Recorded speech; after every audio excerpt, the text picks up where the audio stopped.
اس دنیا میں اللہ تعالیٰ امت محمدیہ علی صاحب الصلاۃ و تسلیم کے ساتھ مقرر کر چکا ہے. جو اس ابتلا سے گزرے گا نہیں اس کے ایمان کی سند نہیں ہے، اور جس نے مولا علی کو قبول کر لیا اس نے گویا اس امتحان کو پار کر لیا، اس ابتلا کو پار کر لیا جو مومن ہونے کی مہر لگواتا ہے لوح محفوظ پر.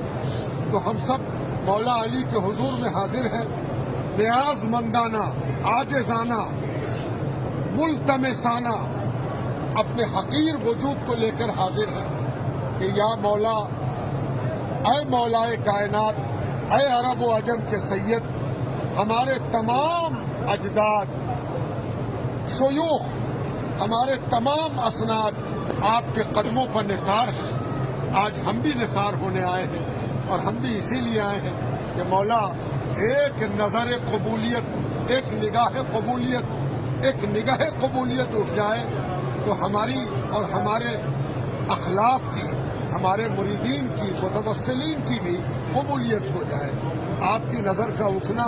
حضور پاک علیہ السلام کی نظر کا اٹھنا ہے، اس لیے کہ آپ کے بارے میں فرما دیا گیا لحم کا لحمی، دم کا دمی. اب اس کے بعد ہم سب کا عقیدہ یہی ہے کہ جو مولا علی کو راضی کر سکا وہ اپنے رسول کو راضی کر سکا، اور جس